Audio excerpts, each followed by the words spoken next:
For years, the empath believed that love could heal darkness, that patience could turn coldness into understanding. They mistook kindness for a force strong enough to dissolve fear, believing that if they just loved deeply enough, the other person would learn how to love in return.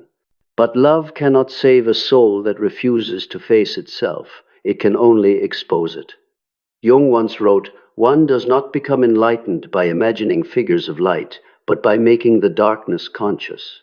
And that is exactly what happens when the empath quietly walks away. The narcissist's darkness is dragged into the light raw, exposed, with nowhere left to hide. The mask, polished with charm and deceptive words, begins to crack. Beneath that glaze lies no confidence, only an endless hunger, no strength, only an empty void. Everything they wore, power, intelligence, allure, was merely paint over the terror of being forgotten. And when the mirror that once reflected that illusion is gone, they suddenly realize, without someone to reflect, there is no I to exist. The empath who once carried their emotions finally breathes the air of true freedom, no longer guessing moods, soothing anger, or healing wounds that were never theirs to bear. They feel a peace they once thought existed only in dreams, a peace that comes not from reconciliation, but from release. Meanwhile, the narcissist begins to thrash. Deprived of emotional supply, they panic and scramble to recreate the collapsed illusion.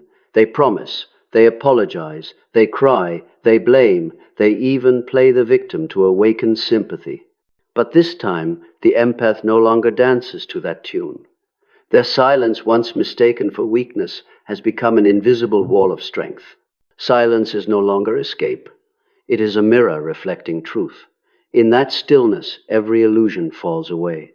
The narcissist has no one left to manipulate, no energy left to drain, no audience left to perform for. And they are terrified not of being hated, but of being ignored. For in their ecosystem of power, silence is the most frightening thing of all. It means they are no longer important, no longer the center, no longer in control. Part I. The moment the mirror shatters, the collapse of illusion and the birth of freedom. The empath does not leave in anger. They leave in silence, the kind of silence that belongs to someone who has seen the truth. They once believed that if they just loved enough, waited enough, forgave enough, that love could dissolve the darkness. But one day they realize, love cannot save someone who refuses to look in the mirror. Light can do nothing for those who turn their backs to it. And so, what seems like a simple act, walking away, becomes a revolution in the world of the soul. Because they are not merely leaving a person, they are leaving an entire system of manipulation built from emotion, memory, and fear.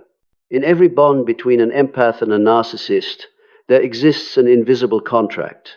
One needs to feel powerful, while the other needs to feel needed. That dependency is sustained through cycles of harm and redemption, through false apologies, fleeting remorse, and staged returns, like emotional doses of a slow drug. Whenever the narcissist fears losing control, they release just enough hope to keep you hooked. They don't want you happy. They just need you present like a power source sustaining their illusion. And the empath, driven by the instinct to heal, mistakes another's pain for their purpose. They believe staying means loving, enduring, and being strong. In truth, it is unconscious complicity with the dark.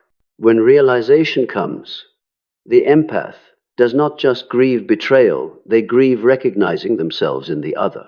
They see their own weakness, dependence, and longing for validation, the very parts that chained them to the cycle. They are not battling the narcissist, but the part within that once believed, if I'm good enough, they will change. Jung called this moment, Nigredo, the black phase of spiritual alchemy, where all illusions burn, so only essence remains. When the empath walks away, the narcissist collapses, not because they lost love, but because they lost their audience. To a narcissist, love is a stage they play. The saint, the victim, the genius, and you, the witness, make it real. When you leave the theater, the lights go out, the applause stops, and the character they built falls apart like broken props. That's when the true face appears, the empty eyes, the cruel words, the uncontrolled outbursts. With no audience to perform for, they have no reason left to pretend. The narcissist confuses control with existence. They believe they are only real when they can dominate others. When that control is gone, they no longer know who they are. They try to pull you back by any means, hoovering, smear campaigns, fake repentance, or tragic performances meant to provoke guilt. Yet once you have seen their nature, every tactic loses power, because truth has a strange force. Once you truly see, you cannot unsee. Meanwhile, the empath undergoes a deep internal earthquake. At first, they feel hollow because that relationship once defined them. Without the role of the healer, they feel disoriented. But in that emptiness, the soul begins to whisper, "You were never born to be someone's medicine. You are light, not a prison." And within that silence, something miraculous happens. They begin to remember themselves. They remember how they used to laugh, to dream, to live before fear of abandonment taught them to shrink. In the first nights of freedom, empaths often dream. Those dreams are not random. They find themselves locking doors, walking away, or leaving a burning house without looking back. The psyche is redrawing boundaries, relearning how to say no to what once imprisoned them. Then the dreams shift. They find lost things, a toy, a book, a photograph, symbols of the soul's forgotten fragments returning home. Meanwhile, the narcissist dreams of being exposed, mocked, or forgotten. They run through endless corridors, opening doors to find only empty rooms because the unconscious is telling them no one is here anymore. When the empath stops reacting, energy reverses direction. What was once drained time, emotion, trust flows back to nourish them. The narcissist who lived off those reactions suddenly falls into a void. They no longer know how to exist without you as their center. It's in this moment that their real face becomes clearest. Rage mixed with despair, eyes searching but finding nothing but themselves. And they hate that above all because for the first time they must face the darkness within. Yet here lies the truth. The empath doesn't leave to win, they leave to live. Because victory in this world isn't proving someone wrong, it's refusing to be dragged into the game of shadows. When they are silent, not reacting, not arguing, not needing to be understood, they end the cycle completely. They don't need the narcissist to confess, apologize, or change, because truth doesn't need validation. It only needs embodiment.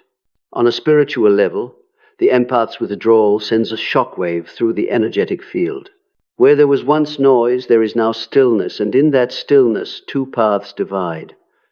One is integration. The empath learns to love without rescuing, to empathize without absorbing.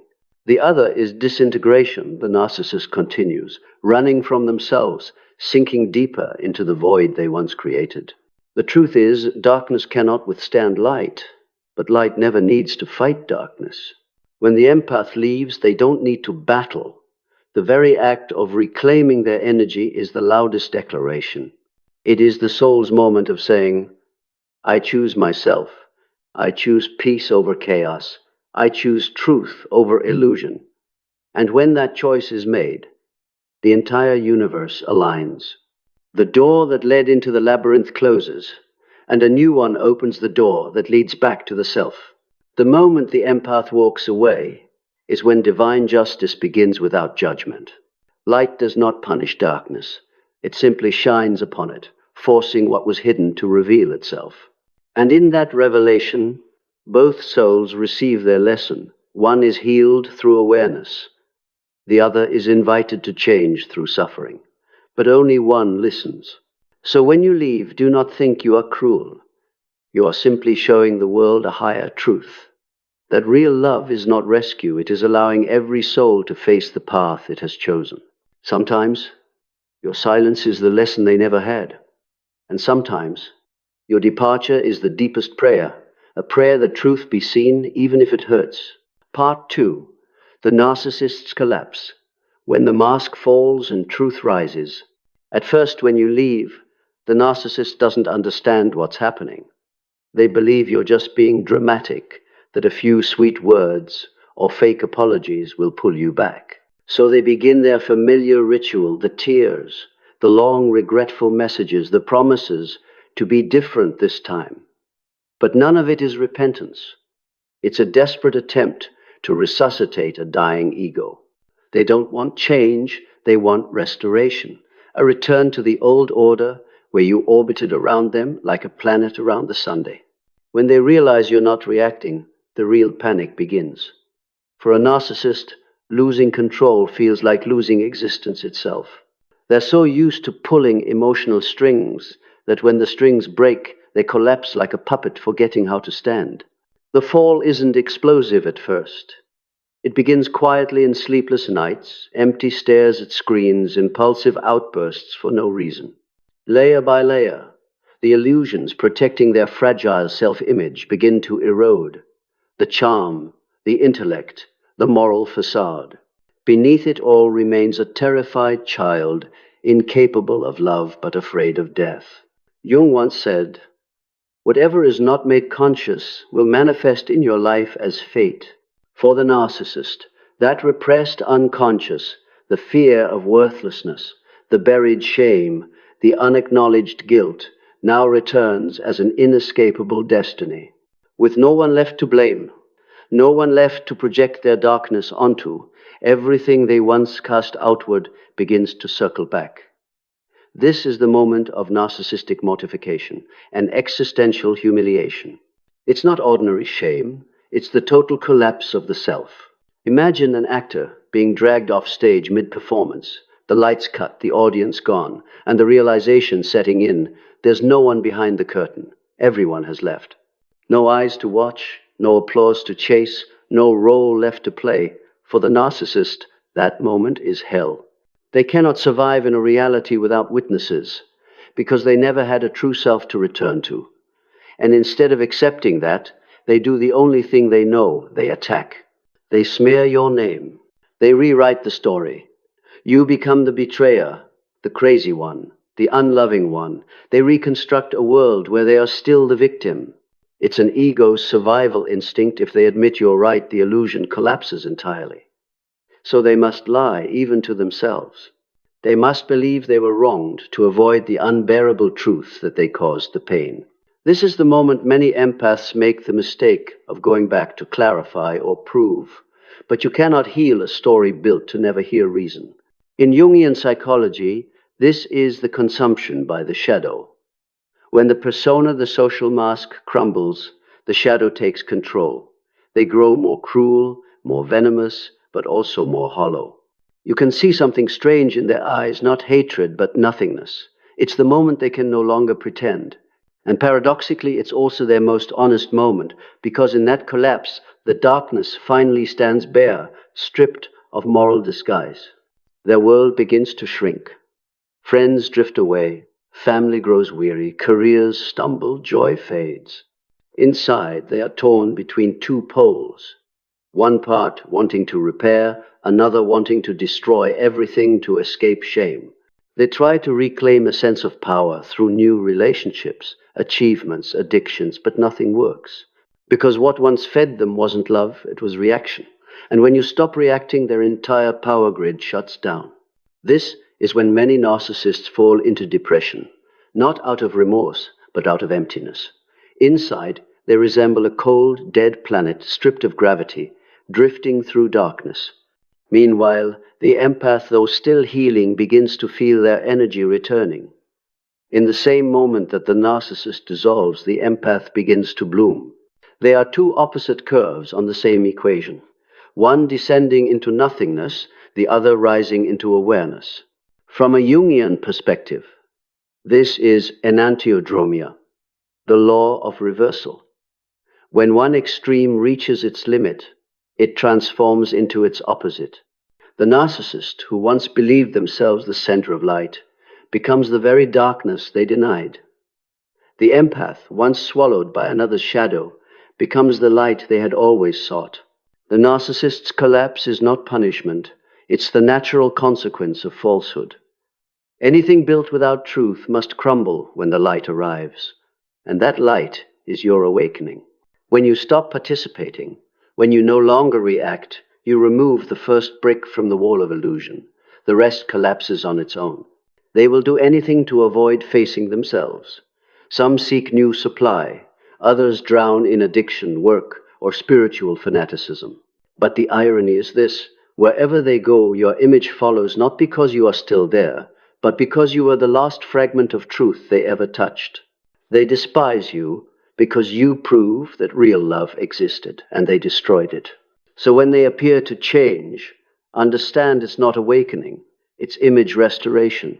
They want you to witness their progress, so you'll believe the old story again. But once you've seen the truth, the game cannot restart. They can fake remorse, but genuine repentance requires confronting shame, something the narcissistic ego cannot endure.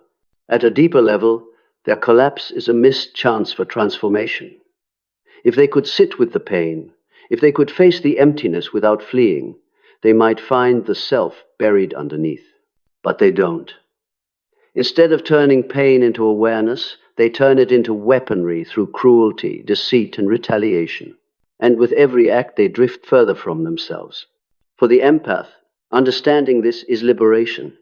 You realize you were never the cause of their fall, you were merely the mirror.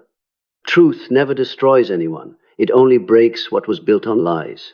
When you leave, you don't ruin them, you simply reclaim what was always yours. Ultimately, the narcissist's collapse proves a subtle law of the universe. Everything that borrows light must one day return it. And when that light returns to its source, the empath, the darkness, has nowhere left to hide. In that still moment, the real and the false separate completely. One stands stripped bare, the other reborn. From the ashes of illusion, a raw truth emerges. When light withdraws, darkness has nothing left to consume. And in that silence, what remains is the true face, not yours, but theirs. The next part will reveal it. The true face of the narcissist, when the devil meets his own reflection. Part 3. The narcissist's true face, when there is no light left to reflect. From the ashes of illusion, a stark truth rises. When the light withdraws, darkness has nothing left to consume. And in that quiet, the narcissist's true face appears not through words, but through silence. The grace is gone. The once magnetic persona that made others believe they were special disappears. With no one left to perform for, they freefall into the very part of themselves they spent a lifetime hiding. There, we see a person stripped of spiritual makeup. Without script or character, only a deep inner emptiness and a hunger for power that never had a name. At first, they try to keep a calm front. They smile, post pictures, tell stories, and act better than ever. But beneath the surface, a storm gathers, an alloy of shame, envy, and fear, the three emotions a narcissistic ego cannot bear. Jung once said, "What is not brought to consciousness comes to us as fate." For the narcissist, that external fate is isolation. No one wants to participate in their play anymore. With no audience, the stage goes dark, and they must face the one scene they have always avoided, themselves in the dark. At this stage, they radiate two opposite energies. One is violent, attacking, mocking, blaming, doing anything to provoke a reaction from you. If you're angry, they feel alive. If you're hurt, they feel affirmed that they still matter. But the second energy, and the more dangerous one, is the void. They become hollow, devoid of real feeling, acting only through reflexive performances. They laugh without light in their eyes. They speak without believing a word. Like an actor who's forgotten their lines but keeps going, they repeat old patterns in hopes of recovering the sensation of "I exist." And when all else fails, they start to reverse project. They take your traits, kindness, resolve, spiritual strength, and twist them into weapons. They claim you are the manipulator, that you play the victim, that you make things up. This is the classic defense of the shadow projective identification. They load their guilt onto you to preserve the illusion of their own purity. To the unawakened, this move is disorienting. To the clear-sighted, it reveals another truth. The liar no longer knows what is real. The more they try to prove their strength, the more their weakness shows. The harder they try to control, the more their lack of control leaks through. The angry outbursts, the clumsy gestures, the self-contradictions, all are signs of an ego coming apart. When they attack you, they are actually begging you to return as their mirror one more time. They need to see themselves in your eyes, even if what they see is contempt. For them, being hated still means existing. Being forgotten is spiritual death. Within that darkness, a subtle reversal occurs. The one who was the victim begins to possess sovereignty, while the one who dominated starts begging for energy. This is not revenge, it is the universe's natural balance. Energy is never lost, it simply returns to its rightful source. When the empath withdraws, they reclaim what they had unconsciously given away. There is no need to demand or punish, only to stop supplying. And, like a power grid going down, the narcissist's world goes dim. Astonishingly, this is when the narcissist begins to imitate the light. They watch how you heal and pretend to do the same, talking about meditation, self-love, and personal growth. But their words have no soul. You can feel the hollowness in every sentence. They use the language of healing to paint their darkness, like a thief draped in a priest's robe. What they seek isn't peace, but a new identity, something marketable enough to keep them alive. In Jungian terms, this is a form of inflation. The ego hijacks the symbols of the soul without understanding their meaning. Viewed here, the empath is vulnerable to two emotions, pity and fixation. Pity because their suffering is palpable. Fixation because you once believed you could save them. But now the empath must learn the highest lesson. Compassion does not mean rescue. It means seeing without intervening. To save someone unwilling to face truth is to betray yourself. Any attempt to return and help simply restarts the cycle with a new name, but the same essence. In their private darkness, the narcissist begins to hear echoes, not your voice, but their own, the one they've suppressed for years. At first, they mistake it for an enemy. You're useless, you're shameful, nobody wants you. If they stayed long enough, they would recognize it as the soul they never acknowledged, the inner child crying from neglect. But most cannot bear that sound.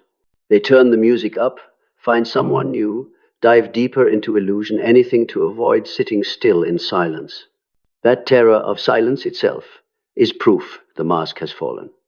There is nothing left between them and the truth. And the truth is, they do not know how to love.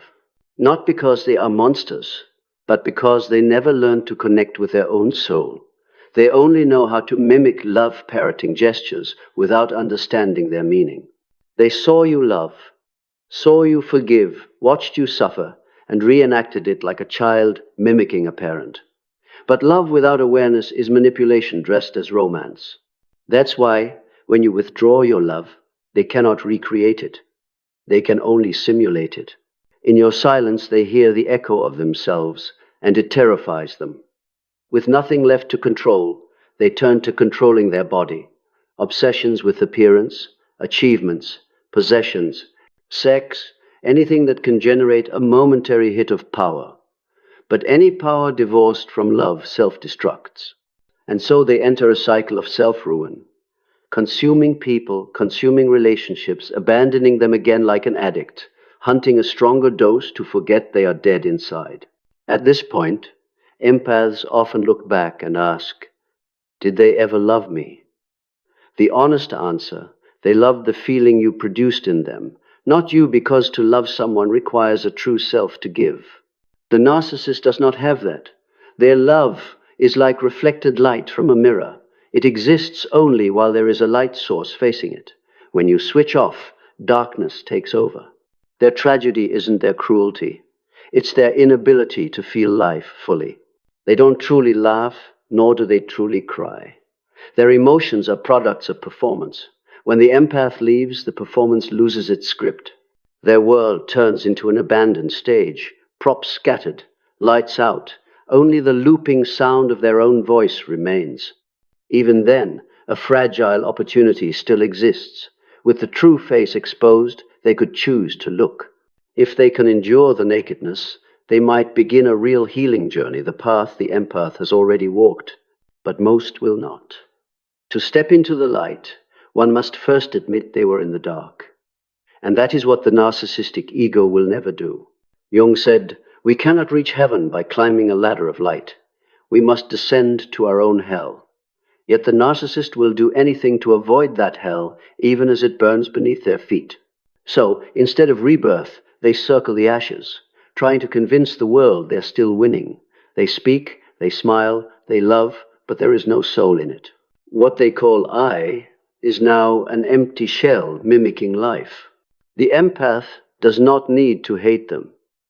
Simply understand that not all darkness is an enemy. Sometimes it is the residue of rejecting light for too long. Seen with awareness instead of resentment, the law becomes clear. What is false dissolves by itself. You do not need to fight only to be true, for truth is the only lamp that makes every mask fall. And so, part 3 ends where it began, in silence. Not the silence of a breakup, but the silence of truth. The narcissist's true face is not the visage of a demon, but the face of emptiness, the emptiness born when a soul has been ignored for too long. The empath's face, after all this, reflects the opposite, the light of one who has touched the bottom of darkness and still chosen kindness. Part 4, the empath's void, the dark night of the soul and the journey to true peace. When the narcissist's last mask finally falls, everything goes quiet. No more arguments, no more persuasion, no more tug of war. Only two souls remain, one collapsing from the loss of its mirror, and the other drifting in the vast space of silence. The empath steps out of the storm, but the storm still lives within them, not outside anymore, but inside, slow, burning, fathomless, hard to name. At first they think they are free. No more control, no more living in fear, no more guessing someone else's moods. Then, on long nights after the lights go out, another emptiness arrives, an enormity of silence, so vast they can hear their own echo. It isn't ordinary loneliness. It is a soul, void, a threshold, where everything familiar has departed, but the new has not yet arrived. Jung calls this phase nigredo, the first dark stage of transformation, where the old ego dissolves so that the new can be born. Now the empath has no role to cling to. All their life they've been the healer, the understander, the keeper of peace. With no one left to save, they must face the question. If I am not the one who carries another's pain, who am I? The question is frightening because it is stark. It offers no quick answer, only silence. Yet in that very silence, the soul begins to speak. At first, it speaks through dreams. In them, they return to an old house where every door opens onto an empty room. In the center stands a dust-covered mirror. When they wipe it clean, the face reflected is not the narcissist's, but their own. Tired, trembling, but real. This is no mere fantasy, it's a symbol. The soul is teaching them to see themselves without witnesses. In waking life, they pass through offbeat days, unsure whether to feel joy or grief, unsure where to go, unsure what to trust. Emotions spark like frayed wires. A little anger, a little tenderness, a little longing, and a cold pocket of numbness. This isn't dysfunction. It's reorganization like ground after a wildfire. The surface is ashen, but beneath it seeds are beginning to split. Then a truth reveals itself. The empath never truly knew how to love themselves. They loved others so much they forgot. They too needed care. They knew how to rescue, but not how to receive. They knew how to forgive, but not how to stop. They believed unconditional love was virtue, until they realized it had made them a victim of their own goodness. This realization stings like shedding skin. It forces them to review everything they once held as right. They learn that love is not endless giving, but conscious choosing. They see that kindness cannot save someone who uses it to self-destruct. And they understand that healing is not dragging others out of darkness, but lighting their own path. The journey is not swift. The soul's night stretches like a winter without end. Some mornings they wake light-hearted, feeling they've crossed the threshold. By evening, a passing memory, an old song, a stray glance tightens the chest again. They do not cry because they miss the person. They grieve as they lay to rest an old version of themselves, the one who believed love meant endurance. In such hours, the soul undergoes a fire cleansing. Everything false beliefs, roles, illusions is burned away. They learn to accept that emptiness is not the enemy, but the necessary space for the new to emerge. One day, looking into the mirror, they notice something has changed, not the face, but the eyes. They are quieter, deeper, and hold something previously absent: inner trust. In Jungian symbolism, this marks albedo, the second stage of transformation, when the soul is reborn into light. The empath stops seeing the world through binaries: good divided by evil, victim divided by perpetrator, light divided by dark. Everything becomes part of evolution. The narcissist is no longer a demon, but a lesson. Wounds are no longer tragedies, but gateways to awareness. One morning they realize they can hear the song that once made them weep without pain. They walk past the old street where they once held hands and do not tremble. That is the sign. Energy has changed direction. The pain hasn't vanished. It has been digested. Through it, the heart becomes stronger and subtler, not because it has hardened, but because it understands. As they enter this stage, the empath begins retrieving the soul fragments they once dropped, the parts traded for love, buried in silence, manipulated by guilt. Each returning piece brings a lesson. When all are gathered, they are no longer who they were, they are an expanded version of themselves. Now they see love's true nature, not fusion, but parallelness. They understand that boundaries are not walls, but the soul shape. A heart with limits is not a heart that loves less. It is a heart that preserves its energy to love more deeply. The empath starts to explore the world again, but this time with awakened eyes. They connect without dissolving. They help without rescuing. They listen without carrying. Every encounter becomes a study in energy regulation. They know when to give, when to stop, when to leave without guilt. This is conscious empathy, a compassion only those who have walked through hell can grasp. Eventually, they look back at the narcissist not with anger, but with clarity. They need no forgiveness because there is nothing left to forgive. They see that the other cannot give what they do not possess. They no longer view themselves as victims, but as witnesses to an awakening, light shining upon darkness and both taking a new form. In that moment, the empath crosses the final threshold, the boundary between love and need. They do not love to be validated, to be needed, or to heal anyone. They love as a natural state of being, like the sun that shines without reason. And then they understand. True peace does not come from making life perfect, but from no longer being ruled by anything. This is rubedo, the final stage of the spiritual alchemy Jung described. When soul and ego unite, and a person reaches wholeness, the empath is no longer one who seeks light, but one who becomes light. They no longer need to prove worth, because their very existence is proof. When pain arrives, they do not run, they sit and ask, "What do you want to teach me?" When others suffer, they do not rush in to save, they hold a quiet space so the other can see themselves. When facing darkness, they do not judge, they illuminate it. They no longer fear loss, because they know nothing truly disappears, only changes form. And then, on an ordinary day among passing crowds, they suddenly notice their heart is calm.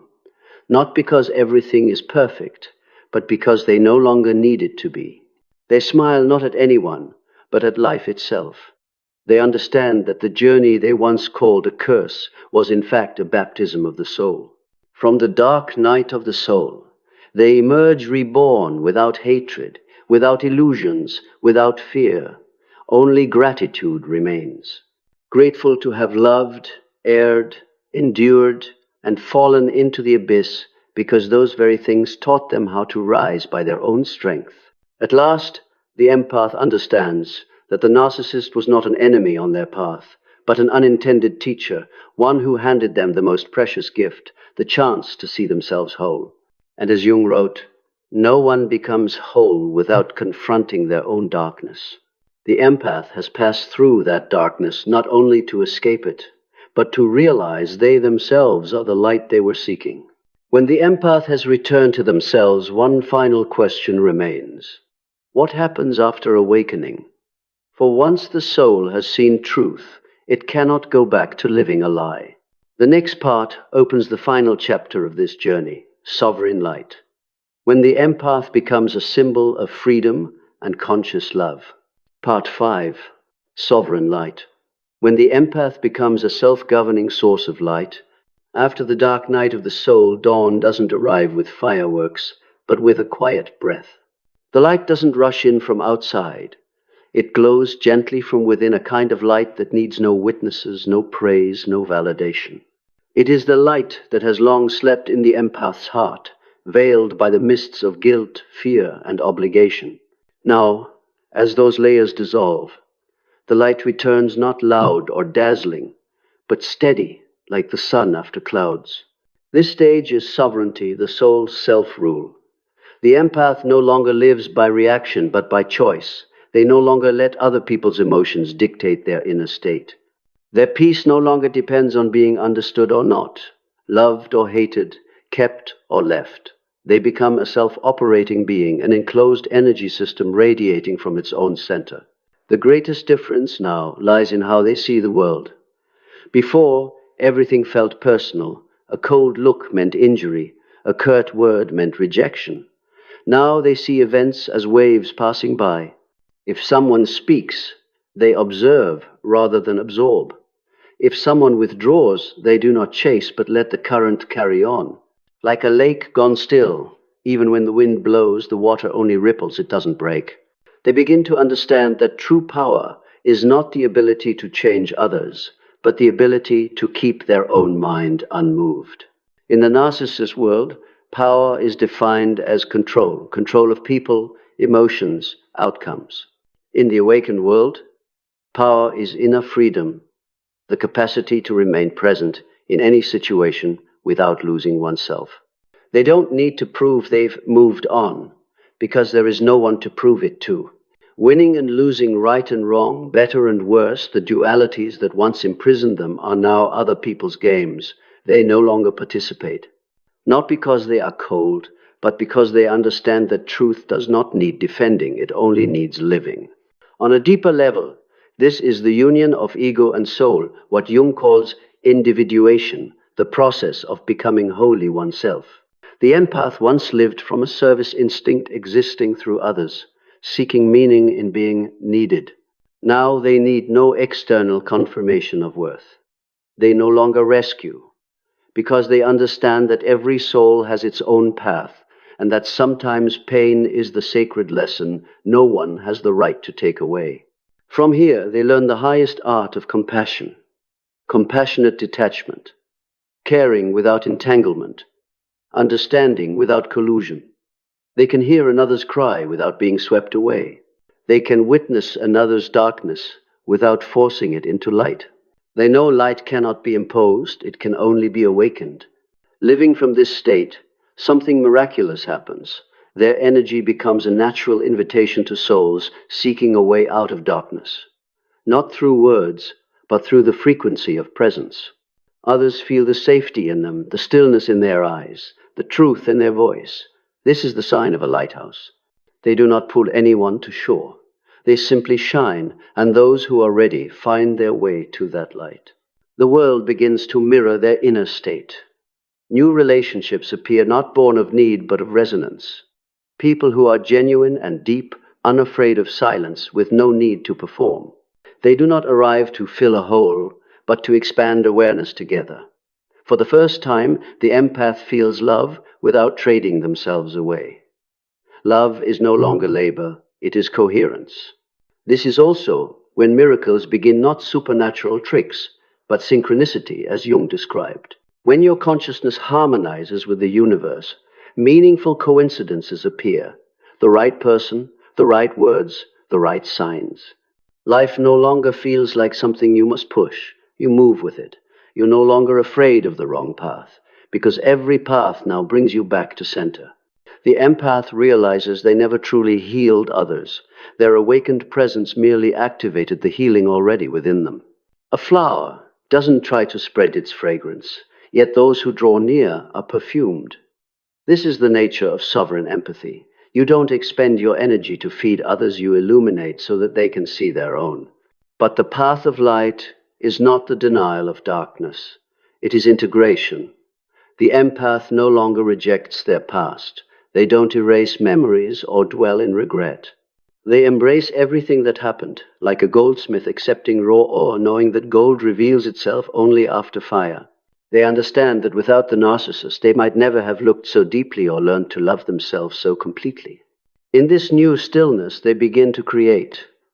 Energy once spent on understanding and enduring is released into expression.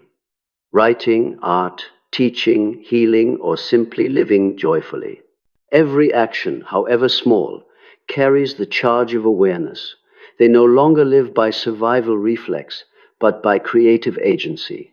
Sometimes they still recall the past, but now it's like looking at a finished painting. You can feel it, even smile, without stepping back into it. That's when you know the emotional cycle is complete. You don't need closure, because you yourself are both the ending and the beginning. What they once feared most, silence, now becomes sacred refuge. In silence, they hear the universe's heartbeat within their own. In silence, they understand that nothing is truly separate. Everything is a wave of the same ocean. Narcissist, empath, wounding, healing, roles in the great drama of consciousness recognizing itself. The empath no longer seeks happiness as a destination. They live in meaning. Every breath is a prayer, every interaction a lesson, every moment a chance to be present. They live lightly, but not superficially, deeply, but not morosely, awake, but not cold. This is what mystics call union with the self, the human joined with its inner divinity. If once they asked, "Why did this happen to me?" now they say, "It happened for me." Every wound was an entryway to light. They no longer fear love because true love never costs you yourself. From here, the empath becomes a living symbol for those still trapped. They don't preach or advise, they live. And that authentic life is the strongest message. You don't need a savior. You only need to remember who you are. Looking back, they see a law at work. The love that once felt like chains has become wings. The loss that once felt like hell has become a door. And the one who once brought them to their knees now reads as merely the first chapter of a larger story, the rebirth of a soul that dared to love, to lose, and to become light. In this stage, the empath lives in a rare freedom. They do not need to be understood, loved in a certain way, or to prove anything. They presence, and that presence alone transforms the world around them. When they enter a room, their energy invites others to self-regulate. When they speak, their voice carries the weight of lived truth. When they are silent, their stillness spreads like an invitation. This is not the power of domination, but the power of conscious presence, a power that cannot be stolen, faked, or manipulated. It does not depend on others. It flows from the harmony between soul and source. Jung said, "Who looks outside, dreams. Who looks inside, awakens." The empath no longer needs to dream. They live awake, and therefore everything they touch becomes real. They no longer ask, "Whom should I trust?" because they have learned to trust their own intuition. They no longer ask, "When will I be at peace?" because they understand that peace does not arrive. Peace is who they are. While the narcissist still whirls in the spiral of control, the empath has stepped off the board. Not winning, not losing, just leaving. For the only true victory is not defeating anyone, but no longer needing to fight. They become the sovereign empath, a symbol of conscious love. They no longer see the world as us versus them, but as the shared breath of the whole. They understand that every soul, even when lost, is on its way to its own light. Thus, they do not judge. They live, and by living, they light the way home for others. And so the journey closes, where it never truly left, within the empath's heart. They realize that the tragedy, pain, betrayal, and collapse were the universe's way of teaching one lesson. True love cannot be destroyed. It can only be reborn in awareness.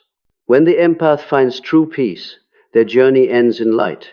But that is precisely when the narcissist path slips deeper into shadow. for the light they once lived on has withdrawn. No more mirror to reflect, no more supply to siphon. And when the light is silent, the only thing left is the raw echo of a shattered false self. Part 6. The Narcissist's Descent into the Void. When they face themselves, no one sees the exact moment it happens. The moment a narcissist realizes that nothing around them is responding anymore, they still smile, still talk, still post, still act fine. But inside, a storm begins to form, quiet and uncontrollable. When the energy that once fed the ego is cut off, their mind becomes a battlefield between two forces, truth and illusion. And the terrifying part is, they don't even know who they're fighting. They wake every morning to a hollow, senseless emptiness. Every joy tastes flat. Every win feels void. When they boast, no one truly listens. When they manipulate, no one reacts. And in their world, no reaction is a kind of death because they don't know how to exist without an audience. At first, they try to reboot the old game. They find someone new, build a new story, construct another perfect version to erase the last one. But something strange happens. No matter how much the new person admires them, the old feeling of power doesn't return. Because what they were truly addicted to wasn't love. It was the feeling they got from you. They weren't addicted to you. They were addicted to the version of themselves reflected by you. And when you left, that image vanished. The collapse doesn't strike like lightning. It spreads like a slow crack through glass. It starts with lost sleep, then lost focus, and gradually a spiritual fatigue sets in. What once made them proud no longer interests them. Those who once adored them begin to drift away, sensing the anxiety, anger, and emptiness radiating from someone who used to shine. In Jungian psychology, this is the moment the shadow takes over the ego. As the persona, the social mask, falls, the rejected part rises and demands to exist. In the mirror, they no longer see the charismatic version they performed, but a strange face, tired and wrinkled by lies. Each glance at themselves feels like looking at an enemy. Instead of accepting, they resist because narcissists don't know surrender. They fight truth by plunging into extremes, jumping into new flings to forget, working obsessively to fill the void, boasting louder to reassure themselves they're still winning. But the more they try to prove, the clearer it becomes that no one truly cares. The world has turned toward what is real. This is when the illusion of I am special starts to fracture. They once believed they were the center of the universe, that everyone revolved around them. But with the empath gone, they are forced to look out and see a brutal truth. The world continues without them, and that breaks them. From the depths, their oldest fear rises, the fear of being forgotten. For them, being forgotten is worse than death. Attention is the only thing that makes them feel real. Without it, they dissolve inside their own mind. So they create drama, fabricate stories, smear others, even feign weakness or victimhood, anything to make people look back. But the gaze they receive is different now. It is no longer admiration, it is pity. And that is what they cannot stand. In the lonely nights, they hear an echo from the deepest part of their mind, a faint, trembling voice of the true soul asking, "Is anyone there?" But they fear answering, knowing that if they do, the entire illusion will collapse. So they choose silence, choose to look away. They torment themselves and repeat the old pattern, find someone new to avoid facing themselves. And the cycle returns. The most painful part is this: they know the emptiness but cannot stop. Like an addict aware the drug is killing them yet still using, they know everything they're doing drags them deeper, but they have no energy to change. Because change would mean touching the primal wound, the pain of abandonment, of being unloved, of being denied. If you get close enough, you'll see something strange in their eyes, a sadness hidden under arrogance. They can laugh, sneer, say cruel things, but deep down they're begging to be seen, acknowledged, touched. The problem is they don't know how to love without possession or receive without control. Some narcissists, when they fall far enough, may enter what Jung called the night sea journey, the soul's passage through the dark sea. If they endure the void without running, if they dare to look at the false self and admit it has failed, they can begin a rebirth. But few do, because rebirth requires a death not of the body but of the ego. And their ego is terrified of that. They've spent a lifetime avoiding it. So most choose the opposite path, back to the false world. They repaint the mask, recycle the old lines, find a new victim to replay the script. But if you look closely, something has changed. The smile no longer lives. The eyes are dull. The words loop like an old cassette. This is the living death, a soul that still breathes, but no longer connects to its essence. While the empath learns silence to heal, the narcissist learns silence to hide. One is quiet to hear the soul, the other is quiet to avoid its call. That difference is the boundary between salvation and ruin. Yet the universe is patient. It does not punish with thunderbolts, but with the relentless illumination of truth. Each time they manipulate, someone sees and leaves. Each time they lie, truth reveals itself faster. Each attempt to rerun the script meets a different response. Slowly they find their old tactics fail. Not because the world changed, but because collective awareness evolved. The light of the awakened leaves no stage for the old play. Then, in an unexpected moment, when no one believes them anymore, when all is utterly quiet, they discover what they've fled all their life. The void is not the enemy, it is the mirror. Inside that emptiness, if they have the courage to look, they will see the child. They abandoned the child who wanted to love and be loved before learning to manipulate to survive. If they can open their arms to that child, a new seed will sprout, not the seed of ego, but of humanity. But this is rare. To do it, they must admit that the person they despised most, the empath, was the mirror of what they themselves longed to become. After the narcissist slides deep into their own darkness, it seems the world closes in. But the universe doesn't move by endings, it moves by reflection. Once light and shadow are separated, energy returns to its source.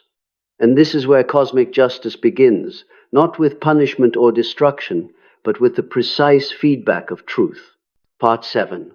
The Mirror of Justice. When the universe reflects the truth, after the narcissist plunges into their own abyss, we might think the story is over. But the universe does not operate by endings, it operates by reflection. Every energy once given, whether in love or in manipulation, returns to its origin. When light withdraws, darkness is not destroyed, it is forced to look at itself. From here, cosmic justice begins, not with thunder, not with penalties, but with the exactness of truth. Real justice unfolds in silence. It needs no audience and no one's belief. It needs only time and clarity. When the empath leaves, they carry no hatred, only truth. And that truth, like light seeping into a crack, starts to dissolve the glossy varnish on the narcissist's world. In the dark, they begin to hear the echo they've long avoided their own. With the mirror energy gone, everything they once projected outward turns back. The insecurity they planted in others now gnaws at them. The emptiness they created to weaken you becomes a vast void swallowing their ego. They once manipulated others' emotions to feel powerful. Now those very emotions betray them unruly, uncontrollable, flooding in like a river. With no one left to blame, they begin to see the only enemy remaining is themselves. Sometimes justice doesn't arrive as tragedy, but as repetition. They meet their own version in another person, someone cold, distant, subtly manipulative, just as they were with you. At first they're magnetized, as if meeting a soulmate, then realize it's the most frightening reflection. They plead, explain, defend, and no one listens. They are ghosted, dismissed, ignored, exactly as they treated you. For the first time, they feel what the other side of the game feels like.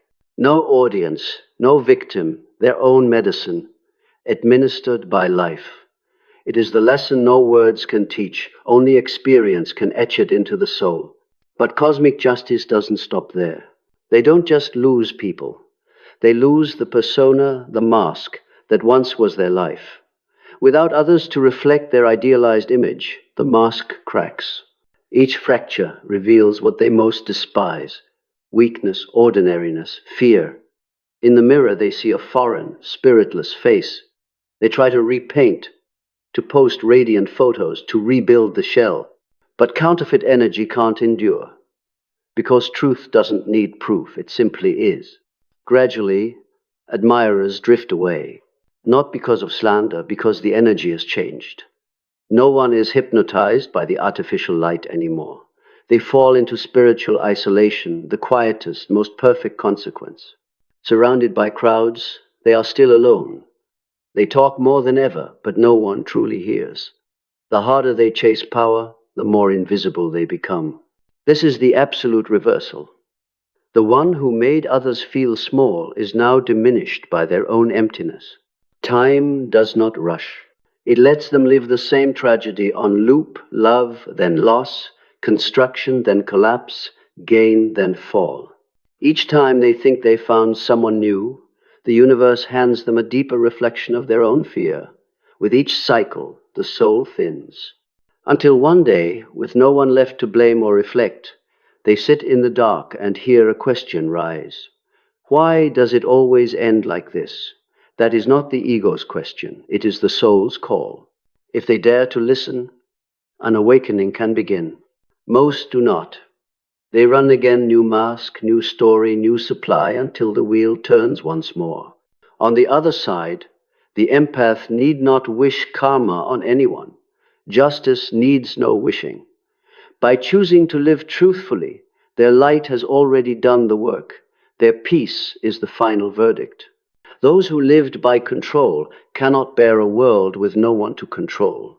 They can feign happiness, but the emptiness cannot be fooled. The more they try to prove they're fine, the more they expose the wound. Among new people, new audiences, their eyes look empty, like a mirror that no longer reflects anything. Yet true justice does not aim to destroy. It is love's final lesson. Every soul, no matter how lost, is guided back to truth. Truth does not beat or shame. It simply shows the results of the energy you emit. Those who once dismissed others' feelings now crave to be understood. Those who toyed with trust now tremble at betrayal. Through each crisis, they're given a chance, if only for a moment, to look within. If they seize that moment, a seed of awakening can sprout. Sometimes, in utter exhaustion, a few narcissists truly hear that call, not the ego's voice, but the trembling voice of the abandoned inner child. I just wanted to be loved. That is the first moment of humanity. A rare few will stay with that feeling, endure it, and let it thaw the soul. Those people, rare but real, begin to learn how to be human. Most will flee. They'll bury the call under anger, work, or someone new, and the spiral repeats. But the universe is never impatient. It waits until a soul can face the mirror without running. For every punishment is only an invitation home. One day, after countless failures, they will understand no one destroyed them but themselves. Then justice is no longer a price to pay, but a reconciliation. The empath doesn't need to see them suffer to be at peace. It is enough to know that in the universe's silence, all energy returns to its rightful place. What is real endures. What is false dissolves. As your light continues to shine, their darkness has only two options: dissolve or find its way back to light. Either way, truth prevails not because it fights, but because it exists. In the end, when the circle of reflection closes, there are no winners or losers, only two souls who once mirrored each other to evolve. One learns to release control, the other learns to love themselves. At that meeting point, justice is complete not through ruin, but through the restoration of the soul's order. When that happens, the universe goes quiet. No one is punished. No one is absolved. Only light and shadow sharing a moment, acknowledging they were never separate. That is true justice. No one wins. Consciousness opens. From that moment on, the story is no longer about them. It is about radiance. For every soul that reaches this awareness unintentionally lifts the world to a higher frequency. And that is where the next chapter begins. the collective awakening where the light of one becomes the dawn for many. Part 8. The collective awakening, when one soul's light ignites the world. When the universe's justice completes itself in silence, something deeper begins, not an ending, but a spreading. Every soul that heals doesn't just save itself, it shifts the frequency of the whole. Light never stops at the borders of the personal. It seeks the next heart, like a spark catching another candle. And so, out of painful breakups and seemingly merciless endings, a new energetic field forms, where those who once suffered realize they are not alone. In an age of spiritual darkness, where people wear masks more than faces, an empath's awakening is an act of revolution. It breaks a collective chain of manipulation fed by fear, shame, and the need to control. When someone steps out of a toxic bond and says, "I choose peace over the script," they don't just free themselves. They rattle the emotional matrix of millions still living in unconscious dependency. In Jungian terms, this is a movement within the collective unconscious. When an individual integrates their shadow, sees it, understands it, and is no longer controlled by it, they help heal humanity's shared shadow. Every empath who awakens after a relationship with a narcissist becomes a bright cell in the body of collective awareness. And like any living body, the more luminous cells it has, the more the whole system self-regulates toward health. The world does not change by slogans, but by vibration. When a survivor of psychological abuse stops responding with hatred and responds with understanding, they transmit a different frequency. That frequency touches their children, friends, co-workers. It changes how they love, teach, and listen. Gradually, the circle widens, and what once passed as normal gaslighting, punitive silence, emotional manipulation gets recognized, named, and rejected. This is the quiet revolution of light. No one needs to defeat the narcissist anymore. Instead, the world learns to see them. When a manipulator is truly seen, they lose power. Darkness draws its strength from concealment. When understanding shines on it, the game ends. From there, power structures built on fear begin to crack, from relationships to organizations, even society. Jung said, "The illumination of one soul is the greatest gift to the world. And you, once drained, once misled, once exhausted, are becoming that gift." Imagine this. If everyone who lived as a rescuer awakened, they would stop searching for someone to save. They would teach their children that love needs no suffering to prove itself. They would refuse to repeat family patterns where silence is a weapon and feelings are a sin.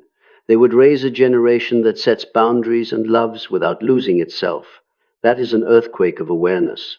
And the wonder is this: it all begins with one person who dares to say enough, someone who dares to leave, to be silent, to choose peace over chaos. Someone once called weak, yet revealed to be the strongest because they swam against the collective current. From there, a new kind of consciousness is born. Conscious love, where love is not fusion, but two free souls walking side by side. Collective awakening isn't everyone hugging and talking about energy. It happens quietly in small choices. A person doesn't answer a manipulative text. A mother stops yelling. A father apologizes instead of blaming. A woman refuses silent endurance of abuse. A man stops using anger to avoid his fear of being hurt. Each act is a tiny point of light in the net of the collective unconscious. When enough points glow, the human sky changes color. For too long, the world has lived by the logic of power. When empaths awaken, they introduce another principle, inner sovereignty. True power is not controlling others. It's refusing to let others control your emotions. A world where each person takes responsibility for their energy is a world that doesn't require domination. Then social, political, religious, and media structures, long fueled by fear and guilt, begin to wobble. Not because someone toppled them, but because their energetic foundations are no longer fed. This awakening can feel lonely at first. When you wake in a room where everyone sleeps, you may be called a sleepwalker. Remember, you're not wandering. You're simply the first to open your eyes. You don't need to wake anyone, just keep your candle lit. the light finds its own way. One day, someone suffering the same toxic love will hear you say, "You're not crazy, you're waking up," and they will cry, and then they too will shine. That is how light spreads, not by preaching, but by presence, not by force, but by example. One person living truth in a false world has more power than 1,000 lectures. Truth does not need words, it needs a life. Jung said, "There is no coming to consciousness without pain." You, the empath, are living proof. You passed through darkness, touched humanity's pain, and still chose love, not the dependent love of before, but compassion with boundaries. You no longer save to prove worth. You serve because your heart naturally radiates. This is love after knowing darkness, no longer naive, yet still pure. From here, your path is no longer healing, but service. The truly healed don't seek light for themselves, they become light. They don't need to speechify or convince. Their peace shapes the room on its own. You'll notice that when you enter, your energy makes others soften, pause, feel safe or feel seen. Not because you are special, but because you are honest. And honesty is the strongest energy in the universe. Collective awakening also redefines strength. The world that once glorified dominance begins to honor listening. The world that praised speed learns to value stillness. The world that worshipped the glitter of success starts to crave authenticity. It starts with people like you, souls wounded enough to be forced back to truth. Then, as millions awaken, something new happens, the uniting of kindred souls. They find each other not by words, but by energy. You discover yourself among people who understand you without explanation. Conversations deepen. Eyes carry silent comprehension. Competition fades. Co-evolution remains. This is the community of light, not a religion or movement, but a new frequency of human awareness. From a Jungian vantage point, this is rubedo, the final stage of spiritual alchemy. After nigredo, darkness, and albedo, purification, the soul unifies. The empath who has walked through a narcissistic bond embodies this. They descended into the hell of the unconscious, faced the demon within, and returned carrying the fire of awareness. Like Prometheus, they bring fire to humanity. But unlike the old myth, this fire is not punished. It doesn't burn. It enlightens.